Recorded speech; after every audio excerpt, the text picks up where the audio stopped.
نجات پا سکتا ہے، ورنہ اس کے علاوہ نجات کی کوئی سبیل موجود نہیں ہے۔ ہر راستے کے اوپر شیطان بیٹھا ہوا ہے جو لوگوں کو لبھا رہا ہے، لوگوں کو اپنی طرف بلا رہا ہے۔ اس لیے میرے عزیزوں، میرے دوستوں اور بھائیوں، ایک تو یہ بات، دوسری بات یہ ہے کہ اللہ کا ذکر ہمیشہ کریں، نماز کی پابندی یہ بہت ضروری ہے، اس لیے کہ نماز اگر کسی قوم کے اندر موجود نہیں، لا خیر فی الاسلام، تو اسلام میں اس کی کوئی بھلائی نہیں۔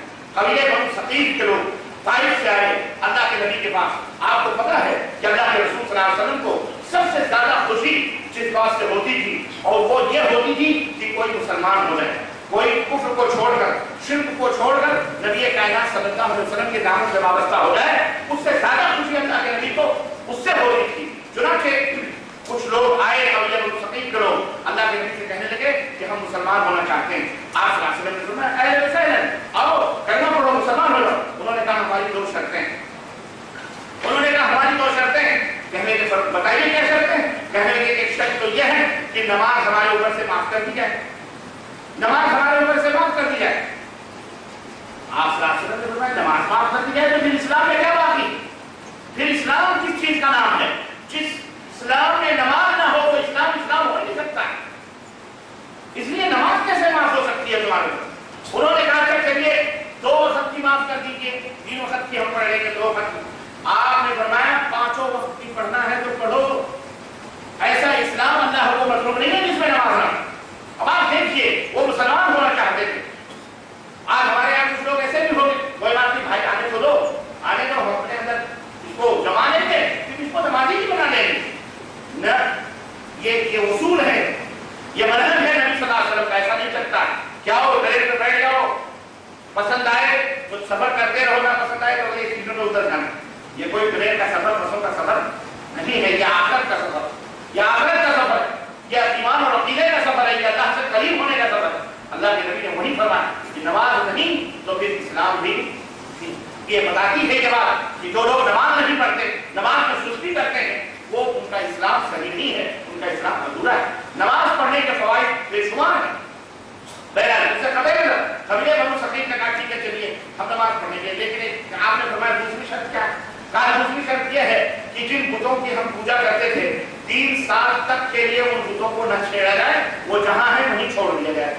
آپ نے فرمایا یہ نہیں ہو سکتا، کہ تم مسلمان ہو جاؤ اور جناب علی وہ گند وہیں رہے، وہ بت وہیں رہے۔ نہیں، یہ تو اسلام کی بنیاد ہی سب سے پہلے انکار پہ رکھی گئی ہے۔ نہ لا الہ، لا مانی نہیں، یہ لا تلوار ہے، لا تلوار ہے معبودان باطلہ کے لیے۔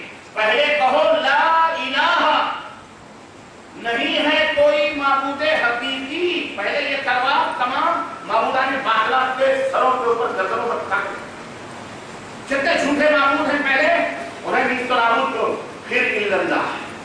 تب پہلے اس کتے کو نکالو جو حوض میں پڑا ہوا ہے، پہلے اس کتے کو بولو، ہاں جو کنویں میں کتا پڑا ہو اور مفتی صاحب نے فتویٰ دے دیا کہ جاؤ پورے کنویں کا پانی نکال دو، گاؤں والے گئے پورے کنویں کا پانی نکال کے نیا پانی رات میں بھر دیا انہوں نے۔ مفتی صاحب کو بلا کر مفتی صاحب آپ نے حکم کیا تھا پانی نکال دو۔ اب مفتی صاحب آگے دیکھتے ہیں اس میں کتا پڑا ہوا ہے، بڑے رات میں محنت کر کے ہم نے اس میں پانی بھر، صاحب بیوقوف آدمی۔ محنت کرنے سے کیا ہوتا ہے؟ محنت کرنے سے نہیں سمجھ آ رہے، محنت کرنے سے کیا ہے؟ بہت سارے لوگ کہتے ہیں بڑی محنتیں کرتے، محنت یہ محنت صحیح۔ اس نے کہا اب اس کے اندر کتا پڑا ہوا ہے، یہ کتا نکالا ہے نہیں تو تو جتنی محنت کرے تیرا پانی جتنا بھی ڈالے گا سب گندا ہو جاتا ہے۔ پہلے کتے کو نکال کے باہر آپ نے رات میں محنت کری، آپ نے ساری محنتوں میں پانی پھیر دیا، تمہیں اس میں کیا تھا؟ میری کیا غلطی ہے؟ تم کتے کو لے کے کیوں بیٹھا ہے؟ اس کو نکالنا ہے، کتے کو نکال کر پھر سے پانی پھینک کر پھر سے نیا پانی بھرو، تب جا کے وہ کنواں پاک کرو۔ ہاں یہ نہیں کہ با مسلمان اللہ اللہ باب رحمت رام رام، ایسا نہیں چلتا اسلام کے اندر۔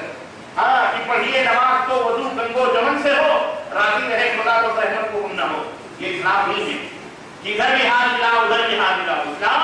اسلام ایک لا الہ، پہلے اس کنویں کو کتے سے پاک کرو، پھر پانی نکالو، پھر نیا پانی ڈالو، تب جا کر تب اللہ اللہ۔ ہاں یہ ہے حقیقی توحید، یہ ہے حقیقی توحید۔